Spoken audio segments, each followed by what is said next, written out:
Good evening and welcome to Slam the Gavel, the show that tells it all regarding family court, other court issues, as well as CPS. I am your host, Marianne Petrie. This episode of Slam the Gavel is sponsored by CPS Protect Consulting Services. A child protective services case is one of the most frightening experiences for any parent. Don't face it alone. Face it with confidence, with urgent assist by CPS Protect. You can have access to former CPS investigators to make sure you preserve your rights and protect your family, whether CPS is at your home and you need live assistance, you're preparing for an administrative review, you're trying to get out of an abusive relationship without triggering a CPS case, or you have general questions about CPS. Their child welfare consultants can help you. Visit cpsprotect.com/subscribe and enter the coupon code Slam the Gavel for 10% off your first year of urgent assist. And I will have this in the podcast notes. Now, also I have another thing I need to talk about. Bradley's mother, Narcisse Golan, passed away 4 months ago. Bradley is autistic and needs structured routine therapies he receives for his autism 6 days a week. However, Italy just entrusted Bradley to Italian social services. If he has ruled to go back, he will face the next 3 to 4 years in the Italian foster care system where he can't speak or understand the language. He will be taken away from the only family he has ever known. Please call Governor Hochul at 518-474-8390. That's Governor Hochul at 518-474-8390 to please keep Bradley safe here in these United States. Hashtag keep Bradley safe. I have a return guest on. I have Laurie Smith, and I'm so glad to have her on my podcast. She lifts me up every time I have her on. She was last on February 13th, season 4, episode 37, where we talked about changing gears in 2023 and anything is possible. She was also on season 3, episode 170, where we had the great discussion on why we go through something horrific and wrestle with the belief that it's not fair and life is not fair. And we're going to talk about doing the right thing and how to survive it. And I welcome you back, Laurie. How are you doing this morning? I can't wait to talk about this. Thanks, Marianne. Oh my gosh, what is the CPS Protect? Like, where connect? Where are they, national or state?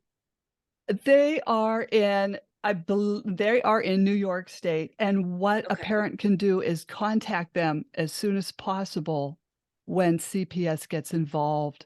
What a great resource. We need more of those. Yes, Sorry. yes. And it's cheaper than I hate to say cheaper than a lawyer. I mean, Yeah, that's the route to go to get them out of your life, possibly. yeah, yeah. Yeah, it's no joke to have CPS intervene, and it's no joke to go through legal Mhm. cases and things that we didn't ask for, and divorces and child deaths and all of these things. And so when something like this happens and it sort of jars our whole grounding in the world, many of us try to, because it makes sense to us to do something. It makes sense to us to try to right it and do what's right to fix it. If you know what that is, that's a hurdle, right? Because first we have to figure out what the right thing to do is, and it's not an easy decision. But once you know what's right to do, I'm using quotes. Yeah. It's still not going to be easy. So let's talk about how to survive it, because that is probably not going to make your life any easier Right. for now. So, in a lot of cases, I've been a social worker 20 years. I've dealt with a lot of clients. And unfortunately, in my early career, I would say, just do, just do X, Y, and Z. Just, yep, this is your best option. And looking back now, I can tell how I could see the resistance from them. But now, after doing my job so long, I understand very clearly that I will never ask somebody to do something Mhm. until they themselves have assessed the costs and benefits of doing so and not doing so. It's an unfair ask of somebody in authority to ask you to do something before you yourself have understood the full spectrum of what it means to actually do that next thing, what the Mhm. costs are, what the benefits are, what the emotional labor is of it. And so, we helpers can spout off, attorneys can say, oh, well, you need an emergency order, and you need this, and I need $5,000 more. Okay. Everything has a cost. So Mhm. what do you do with that? What do you do when you're stuck in a sea of mud, almost like Mhm. quicksand, that every move you make, it's an invitation to be strategic, Mhm. but when we're in crisis, it's hard to be strategic. When we're in crisis, we can't think clearly. And Mhm. so I can go all over. There's a couple different ways I can go with this, but where do you want me to go from there? Oh, well, you know, mm, relatives, family, you know, people try to interfere in our lives. Yes. Maybe they think they're helping, or Yes. maybe not. Yeah, and how do we handle them? I know we should put boundaries, but sometimes that's hard to set with family members too. Well, it's hard to set, and especially if you don't have practice setting them Mhm. and you don't know what that looks like. And it's very easy for me to say set a boundary when maybe grandma, the one who's telling you to do the thing you don't want to do, is your babysitter. Mhm. You know what I'm saying? Like there are all kinds of things to think about. So yes, it's important to do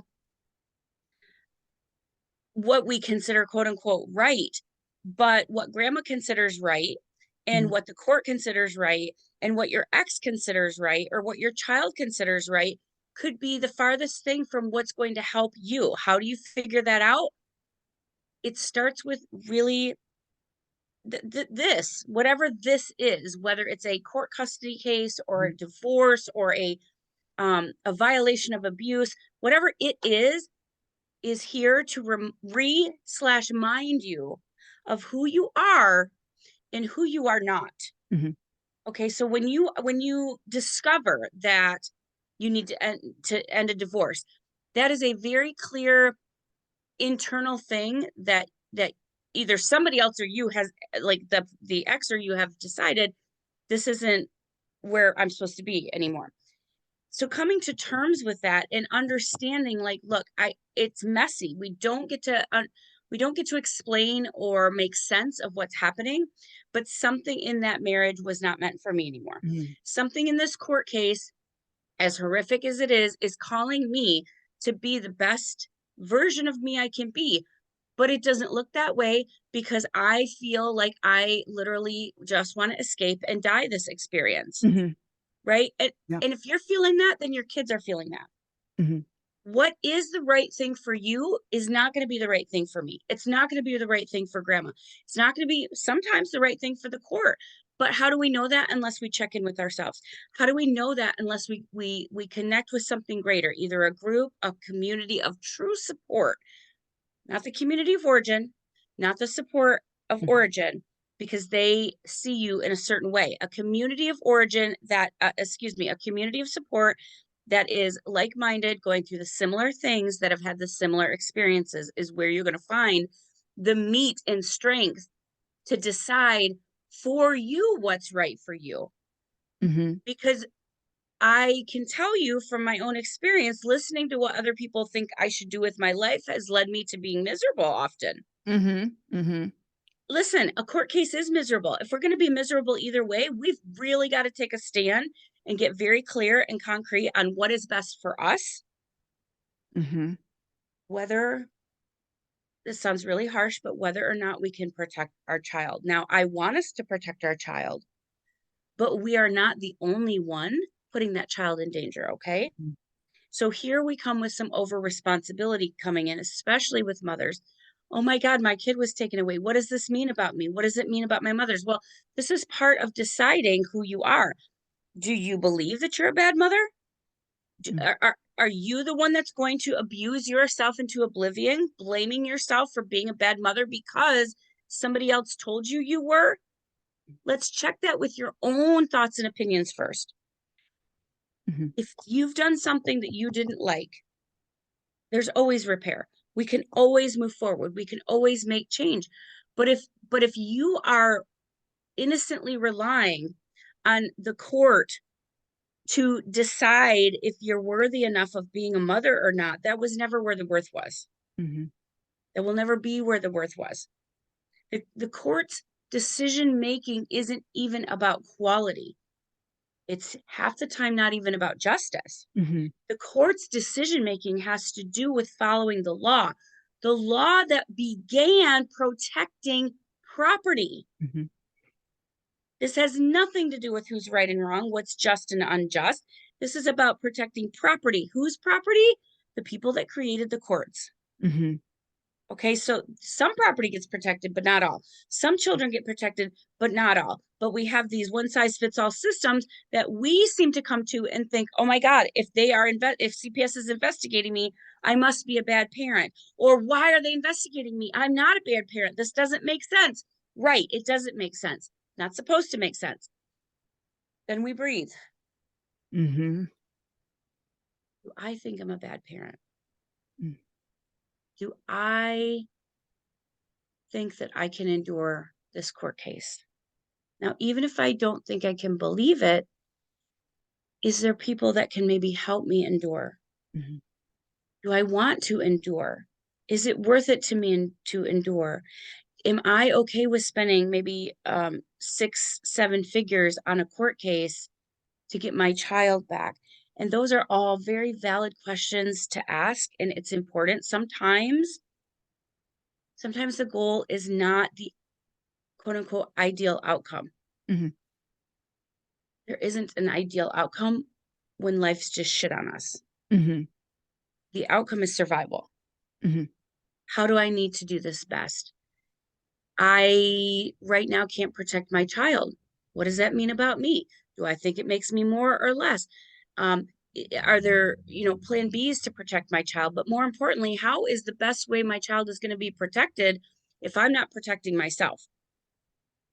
So always go back to self. And for a mother to be told that historically, that's been a very selfish, we've been blamed for being selfish. I will note to you that the people that seem to be blamed the most for being selfish are the victims that have been harmed by somebody calling them selfish. Mm-hmm. I know we have big words around here, narcissism, borderline person. Look, I'm a social worker. I get that some of us have unwanted habits and behaviors. They are all a symptom. Mm-hmm. So I'm going to table the name calling of that. But if we focus on self, we would have less symptomatic behavior of any diagnoses, if that makes sense. Mm-hmm. If, for instance, let's think of a public figure who could be considered a narcissist. Pick your own. If they truly focused on self, they would not be they would not need to do the behaviors Mm-hmm. that were leading them into being called these things, if that makes sense. Mm-hmm. Okay, so they wouldn't be so insecure and they wouldn't be so whatever. So back to being in a shitty situation and surviving it. Mm-hmm. If we can, part of that is making space in between us and the situation and really getting some support through therapy or a community group or a spirituality, and understanding that we are not the situation. Mm-hmm. We are in the situation. But this goes back to, I don't know where in the Christian Bible it said that, but be in the world, but not of the world. We want to be very clear that, okay, yep, this is the situation I'm in. This does not define my worth any more or any less than it did 5 years ago, 10 years ago, 20 years from now. So first we want to separate and we want to get very clear. A lot of these things happen without our permission. Mm-hmm. So to say that we've created this situation is kind of like, Yeah. that's kind of mean to say to somebody. It's like re-victimizing the victim. Right, right.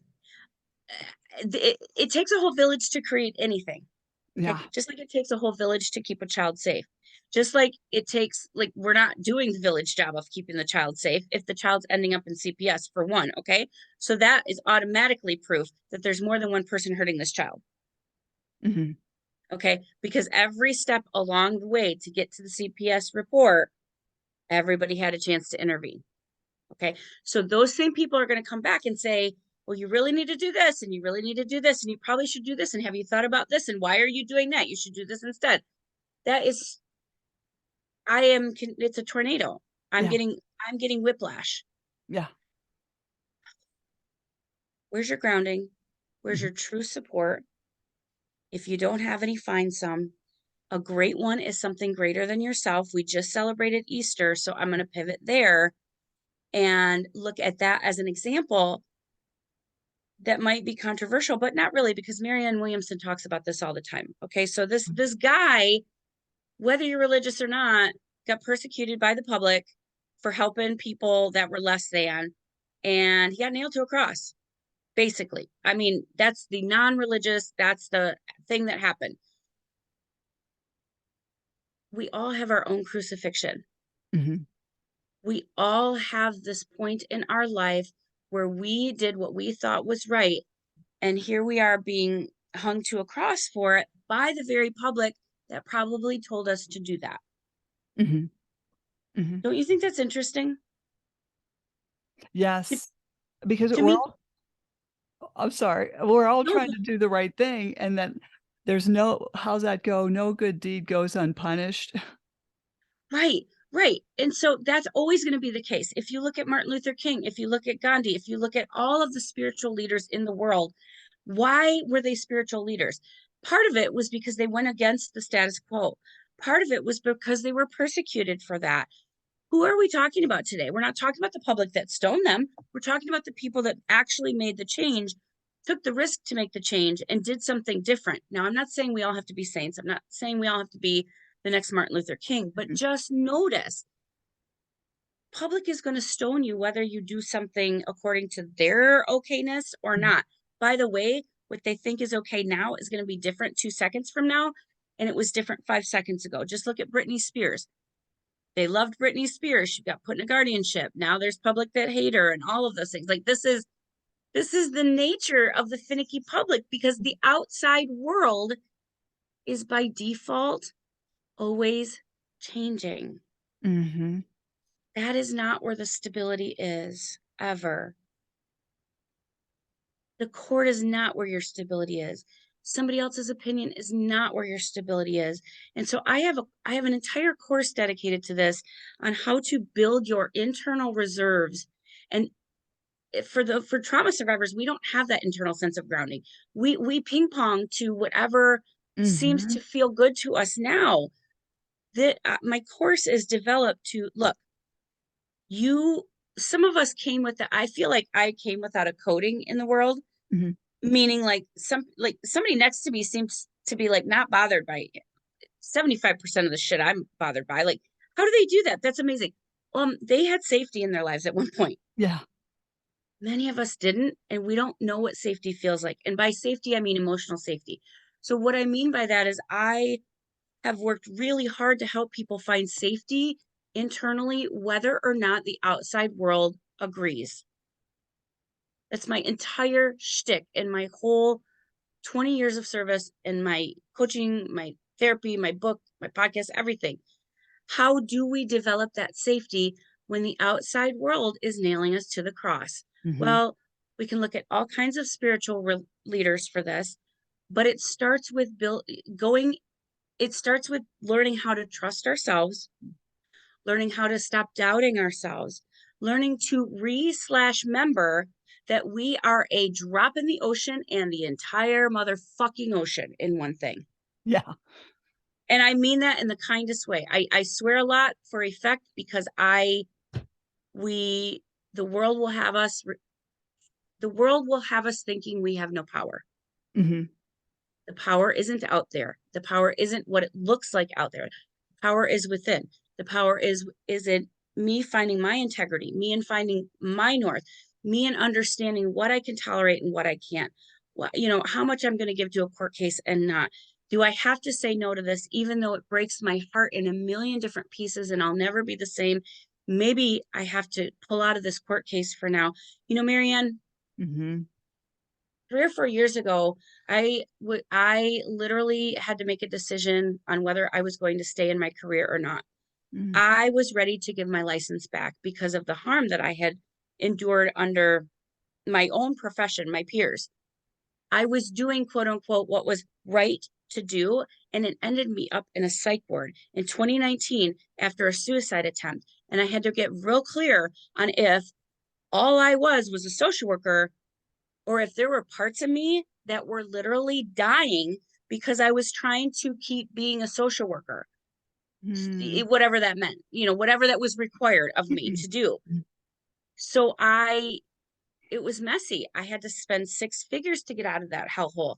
I had to say no to authority figures. I had to literally ask to give my license back. They wouldn't even take it without punishing me, by the way. Mhm. I'm still there's still repercussions from that, but you know what I walked away with? By the way, I still do have my license because they decided to do an administrative fine after I told them they were violating federal ADA laws. But it's Right. not about me. It's about the process of my entire identity was wrapped up in being a social worker. Just like many mothers, I've never had a child, but I can't imagine after you've had a child, you're never not a mother again. Like, I don't, how do you take that hat off? But you take it off if it's hurting you to the point where you are not you anymore. Mhm. Where I was in this help that harmed, in this sort of invasive, unasked for assault on my um, personality, integrity, profession, whatever, I would not have survived if I didn't put myself first. Mhm. In the same way that a mother is not going to survive if she doesn't put on her own oxygen mask first. Sometimes the court case is going to go bad. It does not mean Mhm. anything about your worth. It means they made a decision based on their information, which, by the way, is only in the least or in the most half of the information, because nobody knows your medical diagnosis. Nobody knows what it's like to have heart flutters because you're going to get ready to have a heart attack. Nobody knows what it's like to live on fire every day with trauma inside you that you can't sit still in public because it's too noisy and you're on sensory overload. All of those things, they don't that's not factored into these outside decisions. And so when Jesus was nailed on the cross by a public who said, "You're doing it wrong, you're doing it wrong, you're doing it wrong, you're going to hell," what did he do? I don't remember the whole story, but there is a resurrection. The point is, if we look at the public now, they're cancel culture. They they are Mhm. going they will change their mind every 3 seconds. Do not depend on the public for your worth. Period. And by the way, that badass sitta that was Jesus, who helped the poor and, did all these amazing things, every single one of us has those same tools, which I also help point us to in the course, because he partly was stoned because he started expressing his natural power. Mhm. It's not that we need to be like Jesus in a pious, um, religious way.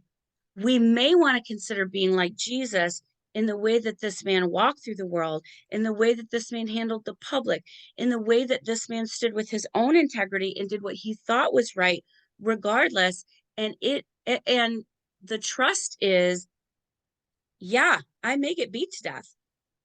Would I rather get beat to death being miserable before I'm beat to death, or being beat to death and rebelling while you're beating me, thinking you do what you got to do? I did what I thought I needed to do. Mhm. You do what you needed to do. I know it was right what I did. Mhm. That to me is the greatest gift that person, entity, that's the story to tell. Not you got to pray 5 times a day. Not, you have to go to church on Sunday to show that you love Jesus. Jesus was like, hey, you've got these too. Let's figure out how you can use them. Mhm. But it's gonna be messy. It ain't gonna look like you think it. You're not gonna get, you're not gonna get a parade. Right. I mean, no good deed goes unpunished. It's it happens all the time. Everyone says Right. this, "I've tried to help so and so, and then they did this." Or, it could be friends, family, Right. and it's worse when it's family, and then that's where it really gets messy. It does, but you know what? It does. And I could talk about that all day. So no good deed goes undone. That is the first assumption we make. That if we do something right, we're gonna somehow get rewarded for it. No, that's not how it works in the world. Mhm, We do something right because it aligns with with our right, with our internal north. Okay. That that's the reward. That's the rebellion. You don't think I should do this? It's a really hard decision to make. I'm going to rest with it. I'm going to think with it. I'm going to do this even though it's not agreeable, but I'm the one that has to put my head on the pillow at the end of the night. mhm, You don't have to live with what I got to live with in terms of the decision I make. So I'm going to make sure it's the best decision for me. And you don't have to like it. They don't live your life for one, and most of your relatives have probably been around longer than you. So they got the same opportunity to live life in any way that they wanted. This didn't come their way. This isn't on their plate. You're the one that has to make the decision about it. Gosh, if it were in their hands, great, do whatever you want because you're the one that's got to live with the consequences. If I'm making the decision, I better be able to stand by my decision because mhm, you may or may not be there and I can't trust that you're going to be there. mhm, But I am going to learn to trust that I am doing the best that I can in any given day, given the information that I have at the time. mhm, It's a buffer, but it's also that inner rebellion that says, yeah, you don't have to like it. Nail my hands to the cross. And oh, by the way, Nelson Mandela, Jesus, Viktor Frankl, all of these people who I don't wish any torture on, they all endured torture and abuse. mhm, Again, A, we're still talking about them, but B, they all left notes on how to do that. After the suicide attempt and that come to Jesus moment I had in my own life, it occurred to me that every hero I had ever had didn't get out easy. mm-mm, mm-mm, Every hero I ever had this basic decision, this crucifixion, this resurrection, not because they were greater than I was, not because it's some religious tenet, although it's a very great, holy story, if you will, if you want. mhm, I didn't know. I would never have known about these heroes had they not been vocal and shared their story, had they not been vocal and shared the how. So find your hero, and learn how they did it. Not because you have to do it the same way, but because it's proof, it's evidence. mhm, Yeah, you know what? There is going to be a Holocaust going on. And Viktor Frankl says you can still find joy in the middle of the day. Abused women do this all the time. mhm, I don't promote this, but they are in a really horrible relationship, and then they're throwing their kids a birthday party, mhm, right? So it is our assumption is that bad things aren't going to happen to us in this world. Okay, that's the first assumption that we need to get clear of. Okay, I don't know if bad things are going to happen to you. I hope not, but it's some are avoidable, but when you're avoiding bad situations so much that you're becoming somebody you're not even, then you create other bad situations. mhm, hmm, And so we assume that bad things aren't going to happen. Then we assume we're not going to be able to survive them. We also assume that life is somehow fair. It was never it was never supposed to be fair. It's never been fair for a lot of people. The outside world will never be able to meet all of our needs. Why? Because A, we're fully equipped to meet our own needs internally. We just haven't been pointed in that direction. Now, mhm, I have a whole course on this, but we have the resources But when you have grown up in a public that doesn't want you to be powerful, because if you're too powerful, you're going to get stoned to death. Mhm. You learn to play small. You forget your own assets. You forget your own empowerment, which makes you at high risk to listen to the public who's saying, do this, do that, do this, do that. And then it's like a fucking whiplash. You're in a Yeah. twilight zone. Oh my God, 80 different people, 80 different opinions. What do? You get quiet. Mhm. You get quiet and you go within and you have some time with whatever your higher power is, whether it's a community or an entity or a rock. And I Mhm. mean rock by nature. Like I'm not being flippant about this. It's a very useful tool. But connecting with something that is not you, that's outside, that greater than you, will ground you in no time. Oh, I agree. You know, I think a lot of people find it very tragic when family members treat you bad when you've always been there for them. Right. Because the expectation, it's a Mhm. transactional relationship that isn't really an authentic relationship, by the way. But Uh-huh. the expectation is, if I just work hard enough, if I just do what's right, the world will treat me right. That is asking the wrong, that is the wrong equation. If I do what's right, I will be okay. What is right? Only I can decide that. But I it's a false equation that will keep us spinning in misery. It really hurts to be betrayed. Mhm. It really hurts to not have the support of what you thought was your support system. And this is where I will say, they may have been a great support for you. This is not that chapter. It's time to Mhm. turn the page. We have a new chapter now. This is your chapter. You get to decide what's on the page, how you're writing it, who your resources are. And it doesn't mean that they're not any less, they're not any less valuable of a people. Let's say it's your family of origin that's giving you bullshit. Awesome. You're still connected to your family of origin, but you get to decide how much or how little of them you let in. Mhm. But you better be on this side pulling in some juice, pulling in some nourishment from actual support, actual, things that fill you with joy. And you get to decide which one you have in your life. You don't have to kick anybody out, but this is another word for boundaries.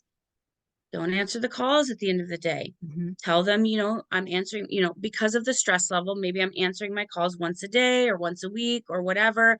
You really Yeah. don't owe anybody an excuse, but that's a kindness you could give, a courtesy you could give them. Mhm. They can't possibly understand. It's not in them to understand your lot. It's not their lot. It's also not their responsibility to understand it, but it is our responsibility to understand ourselves, and if something's hurting us or helping us. If it Yesterday was Easter, I didn't celebrate it with my family. There's been many family gatherings that I have now decided not to be around Mhm. because it doesn't feel good for me. Mhm. Doesn't mean I don't love my family. Doesn't mean I don't want to be around my family. But I've got my own stuff, and I am fully capable of figuring out how and what to do next. Mhm. That makes sense. Well, definitely, because family members, some of them can be so toxic, Yeah, and they'll tell you to do something, and it's like, "Oh, yeah, okay, I'll do that," and then when it backfires, then they say, "Well, you shouldn't have done that." exactly. Exactly. So the only measuring stick that I want your listeners to have is, can I be okay with this action tonight when I put my head on the bed, in a year, in 5 years, in 10? You are the only one you have to answer to. Mhm. How can I be, or how can I be okay with this action in 1 year, 5 years, 10 years? because the noise and the commentary about what you should and shouldn't do is the mud. It's the messiness. It's the waves of the ocean. It's the chaos. Go deep, Mhm. meditate if you want, or go for nature, but go deep. It's quiet underneath that ocean. Or go high into your higher power, go high into nature, go high into sort of just get out of the weeds of the chaos, get out of the Oh, yeah. waves of crashing, because above and below that is a little bit of room to like get your grounding and be like, it doesn't look good, this decision I'm going to make, but I don't know if I can do one more thing. Mhm. Or maybe I'm it doesn't have to make sense to anybody else. You do not owe this to anybody else. Now your children and talking to them about it, that that can all be dealt with in therapy. By the way, as horrific of an experience that children have in this country, and I want to say this very carefully, they have incredible resilience. Mhm. That does not mean we need to make them work on that. That does not mean that we need to make them rely on that resilience. Mhm. They have it automatically. They're naturally buoyant. And if it's not this, it would be something else that they would have to struggle with in their journey. Okay. So again, Mhm. we have this idea that we're not supposed to experience bad things. We have this idea that we can we can prevent all of the bad things from happening. First of all, if we have that idea in our head, we're focusing too hard on the bad things because we are not gathering into the good things. And when we look at what's happening that's good, the joy, the celebration, the Disney movies, all of those things, those are nourishment for when we have to deal with the bad things. Mhm. But if we're completely unable to look at the fact that bad things happen, then we're not going to be able to see the good either. Right.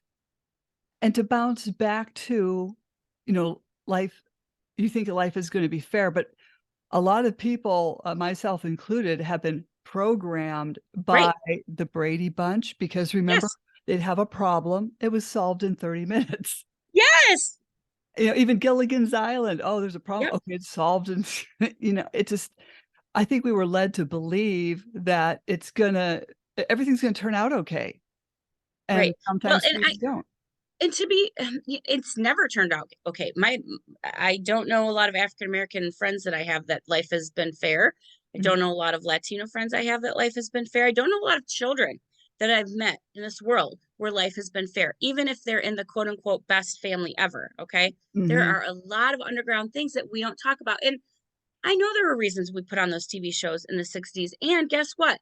In the 60s and 70s, we didn't have the economy we have today, where people are basically dehumanized to the how much money they bring in. mhm, So we're not even dealing in the same climate. So I talk a lot in my client sessions about why are we following rules that were made 50, 60 years ago for somebody else in a different time that don't even fit this time. mhm, But we are blaming ourselves and holding ourselves accountable for not meeting that rule. mhm. Who did you even make the rule up?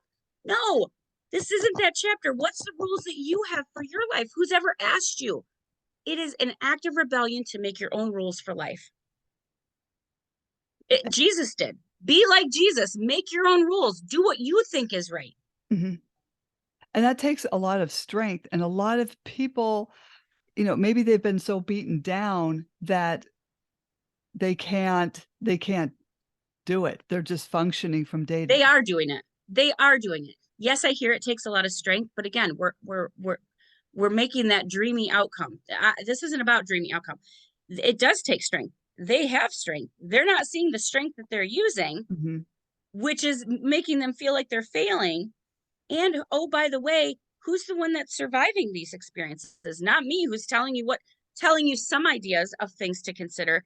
It's only the person in the experience that is actually surviving that. So whatever they're doing by default, some is half-assed, right? mhm, mhm. So let's look at what's working. Yeah, it feels yucky, but did you wake up today? Did you maybe not disassociate into a drink today? Mhm. Did you manage to go to work when there's a bazillion thoughts on your mind? Like, what did you do today that you're proud of? Pick a gratitude list. And not even be proud of. What did you do today that if somebody else did it, you would tell them good job? So whether it's from strength or desperation, Mhm. I don't care really what energy it comes from, but doing the next right thing is not defined by anybody else but you. Mhm. You may not know what the next right thing is. It may be a very difficult decision to make. It's called decision making fatigue, where you're fucking exhausted and you can't make one more decision. Guess what that's telling you to do? Take a rest for a minute. Mhm. You want to know how you can rest the quickest? Take 4 deep breaths. Make sure they're longer out than they're in.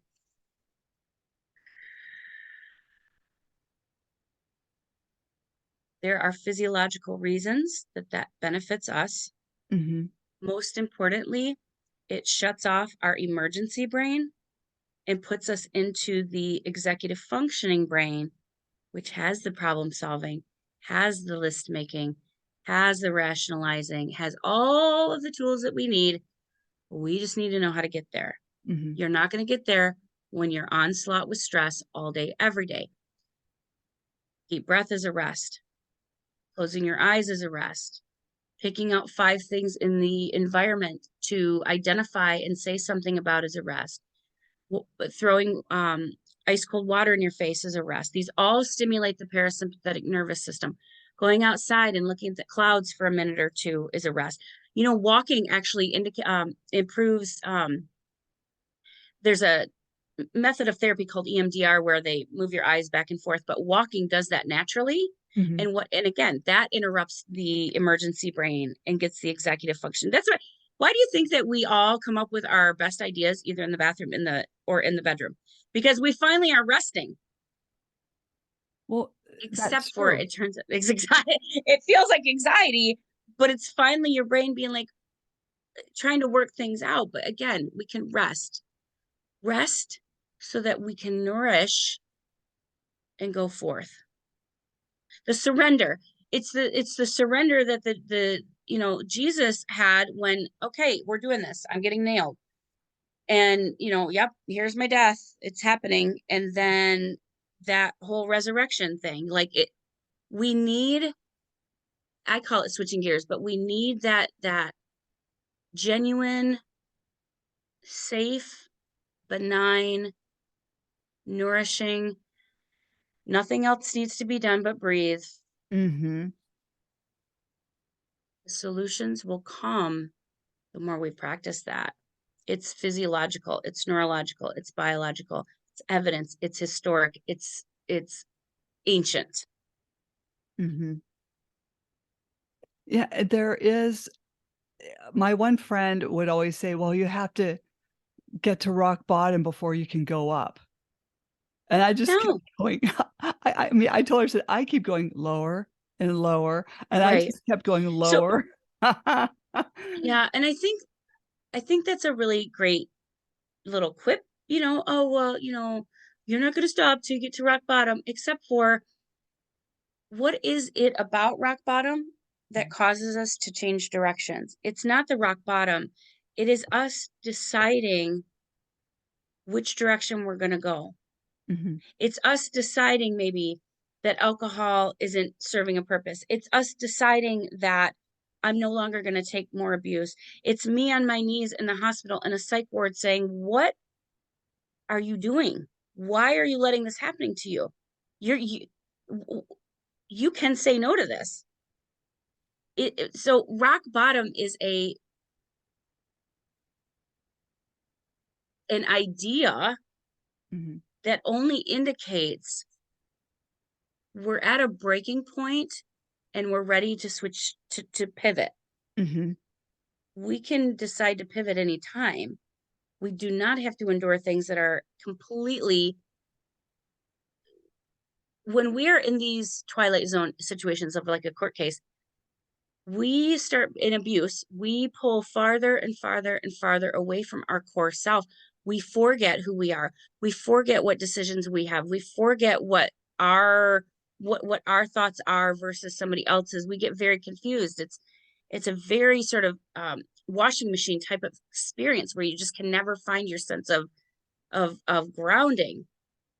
Mm-hmm. But if you breathe, you nourish yourself with nature, we don't have to force anything. It's like, it could be violent or it could be benign, but at some point it's going to occur to us what the next step is for us. Mm-hmm. It does not have to be okay with everybody else. They don't live our lives. They don't have the outcomes. They're not going to get it. When I asked myself if I was okay with giving up my license, it broke my heart. A Mm-hmm. lot of trauma with that. But my decision was that I am more than this. Mm-hmm. And when you're in a court case and people are telling you you're doing something wrong, or your kids are ripped from you and you're internalizing that as somehow that you're a bad person or you're a bad mom, and or how are they taking them from me when this person over here continues to hurt their kids? That ain't your business. Back to self. Mm-hmm. I don't know why this is happening. I don't need to know why this is happening. My job is to get through this in the best way I can figure out. Mm-hmm. Period. Period. Anything that falls out after that, you can deal with. Mm-hmm. But deciding, taking the active role of the responsible person in your life and deciding how to wield the power you have or not, that takes some support, and it's out there, but it's not going to come in the form you think it is, like from your friends and family. Mm-hmm. No, keep them at a distance. They are too close. Mm-hmm. Somebody who's gone through your experience, definitely going to help you support. Therapist, hopefully going to help you support. Higher power, definitely going to help you support. Okay. You need to build your own support system that isn't abusive. Mm-hmm. Like, my life was spiraling downward. And I was making a lot of connections with other people going through the same things, even fathers going through this crazy stuff as well. Yeah. No, and I guess I hit rock bottom with the heart attack, but they my psychologist pulled my license. And it's Yeah. oh, but the thing was the grieving started when I was indicated on false allegations I couldn't work my nursing job, and I Yeah. lost my second family. Right. So I went through that, and then that was pulled, and then after the heart attack, I found out I won my superior court case, which was literally a miracle from God. It wa Yes. and then everything just I just went up. Because it's like, now what do I do with my life? Okay, so Yes. let's write poems. Because you said you do your best rest at night, and that's when these poems would come to me, and I would start writing them down on my phone or a piece Yes. of paper, and I compiled, I don't know how many poems, and I published that, and then Yes. well, then the first book, but, I just wanna say there is hope, you just have to give it a lot of time for it to run its course. I guess things have to run their course. Well, and I think too, okay, so to the point of rock bottom, here you were, so again, you didn't ask for this. Mm-mm. You were told that you were somehow not uh less than as a nurse. Okay. Gut punch to my identity. You were told that now you can't even see your kids, like ripping open your guts of your identity. Mhm. But what the most painful part of all of that was that you knew this isn't me. This isn't fair. Why you were so confused? Why is this happening? But you were trying so hard to put the pieces back the same way that they were, Mhm. instead of, not that you did anything wrong, but instead of maybe looking into we're so attached to our identities. Okay, I am a mother. That's not all that I am. I am a nurse. That's not all that I am. I am um, not guilty. Like knowing your truth Hmm. is a buffer against other people's whatever they need to say. Okay, so you can put me in jail. Fine, put me in jail. Oh, wait, I had a heart attack because of you. Shocker. I Right. still don't claim your truth. I still reject your truth. But here's what when you stopped, when the suffering stopped, when the suffering reduced, Hmm. it had more to do with how you related to it differently and how you decided to go in different directions than keep hitting our head against that wall. Hmm. Right. So for instance, again, in my court case, I had to settle it. I settled with the least harmful way I could, but I still did not agree with what I needed to say to settle. Okay, but for me, that was my point of like, okay, fine, I will give you this. You can have what you think is the truth about me. I'm in the national data bank now, right? Like, and I will have to answer for this for the rest of my life, but I didn't do anything wrong, and I'm fully okay with that. So bring it on. I'm going over here. I'm going over here to play. And I get that in a court case you can't do that, but the most effective thing you can do when you are being stoned and nailed to a cross is that surrender, that go limp, not surrendering to somebody else's truth, but going within and is this true about me? Do I believe this is true? They're going to kill me. What do I need to do to protect myself? My kids are not okay. How can I trust that they can still be okay and I'm not the only answer? I am a mother, but you can take that away. I am a nurse and you can take that away. But you're not taking away my heart, my soul, my being because I own those things. Hmm. They're not your property.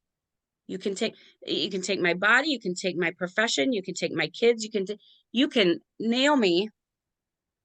I'll see you in 3 days. Hmm. I will see you on the other side of this. I don't know how that's going to turn out. I don't need to know, but I guarantee you this is not the end of the story. I guarantee you this is not the end of any one of your people's stories. Even, God forbid, if some of them die. You want to know why? And that sounds really morbid, but I deal with death every day. They're not just because their essence is dead doesn't mean they don't live on in legacy. Hmm. What is your legacy going to be? Is it going to be that you believe that you're a bad mother, that you believe that you are a bad nurse, that I believed that I deserved the abuse I would? No, my legacy is going to be I had the integrity to do what I needed to do, whatever that looked like. And that is the only way that I had instructions from my sheroes. Hmm. They did it the only way they knew how. And from that, I got to learn. So I don't know how it's going to turn out. I don't get to know. It's not my business. But rest assured, this is not the end. If Definitely. we can Oh, go ahead. if we can just focus on that, this is not the end. It's a really shitty chapter, but it is not the end of my story. That's what you just said exactly mirrors what my whole story was. It Oh, was not the end, yes. and boy, I did come back. Yes. Right. And you came back different at a cellular level, and you knew very clearly, or at least a lot more clearly, who you were and who you were not, where you wanted to go and where you did not, what you wanted to give to the world and what you did not. And you have a right to decide if you give anything to the world because the world didn't ask you to take these things. Mhm. Okay. So they didn't ask you to take, use your rebel, give to the world what you want to be known for as a legacy. Right, and sometimes when you settle or you think you lost, sometimes you've actually won and you don't know it. Right. And right. Because on the outside it looks like anything but. Mhm. That's what I mean. Don't Mhm. pin your stability on the outside looks, the external world, the public, the all of that stuff on the outside. The only thing that's real is what's going on inside you, your nervous system, your ups, your downs, your your relationship with self, your relationship with the world. Very true. I won't, you know, and I don't wanna keep you all morning because I could go on all morning with you. I just love Good. talking to you. Good. So, like, I mean, I guess what how do you see this helping somebody that is listening to you, if anything? That when you are in a predicament, so are a lot of other people. Find your tribe that understands you. I Yeah, always tell people, find people that are going through this that are not so damaged that they will hurt you back. You know, they've gotta be in a good place to handle what you're saying as well. yeah, And however it's gonna turn out is how it's gonna turn out, and sometimes we don't have control over anything like we would like to on the Brady Bunch, okay? right, But right. it's going to turn out, and you might not see the fruits of your labor for a couple of years, Don't need to see them. or maybe not see them. It's you know, it's all about taking care of you and your physical health and mental health and well-being, Yeah, you know, and I had, you know, still seeing doctors for anxiety and depression. There's no shame in that. I mean, right. this is the common cold of America. Well, and it's also residue. Yes, You're right. It is the common cold of America, and it's the residue of the economic system that we've decided to keep, which keeps us all in strictly a survival mode, which is disgusting. But that's another completely different podcast and yes. topic. Yeah. Yeah. So the point I think I want the listeners to really grasp is everything on the outside could be falling apart and looking like shit. Don't worry about that. That is not where you need to focus. Your focus is on survival only. Um, but also there's a way that you can survive that still gives you joy each and every day. Mhm, I want your listeners to consider finding one thing that brings them joy a day. Maybe they make a list. Maybe they make a list of, just a brain dump of things that bring me joy that are free. Okay. It doesn't have to be, you don't have to spend money on a new purse. The sunshine, the water, smelling grass. What smells bring me joy? What sensory things like touch bring me joy? What music brings me joy? What colors? What um, you know, uh, learn your sensory free tools and find 1 to 5 things to be grateful for every day.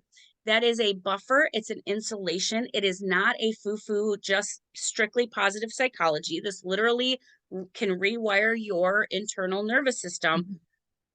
But when your nervous system gets rewired and you have nourishment and you're not starving, you're not as susceptible to the people who are going to say, "Well, do that, and you should do this, blah blah blah." And you're so like Mhm. you're able to keep it out a little bit of more of a distance Right. when you're doing something that brings you joy once a day. And you have a right to it, god damn it. Right. Right.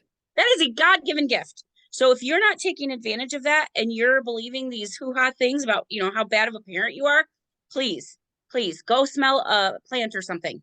Right. Right. Stare at the birds outside. They're Yes. having a good time. Yes.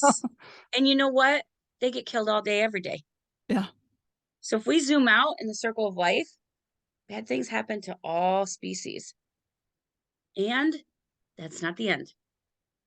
There's something after that too. Mhm. Forests. Nature is where I find my relief in my higher power. Forests they will get clear cut. Tornadoes, earthquakes, they all clear cut a whole city. It is horrific. I wouldn't wish it on anybody. 10, 20 years later, what's going on?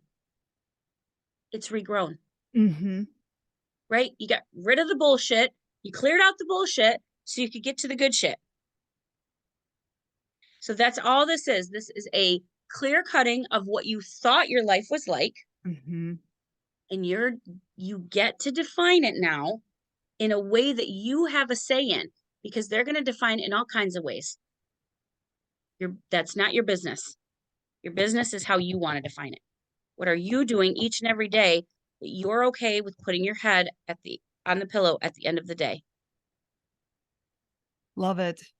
I am so glad we had this conversation, and Good. I won't keep you all morning, but, how can people reach you if they have any questions? Yeah. So I've got an outpatient behavioral health therapy practice in Michigan, but I also have a coaching business, Clouded Compass. It's on Linktree.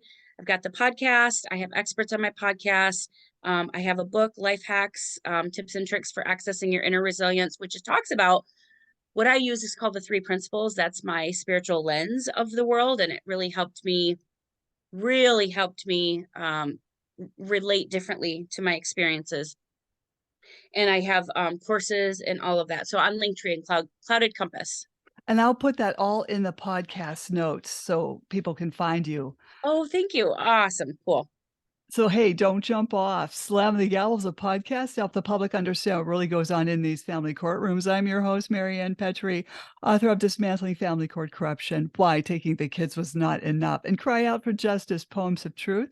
Please join us again here with Laurie Smith. I just love talking to her and other exciting guests in the future. Thank you again, Thank you. Laurie. Thanks. Have a good day. You too.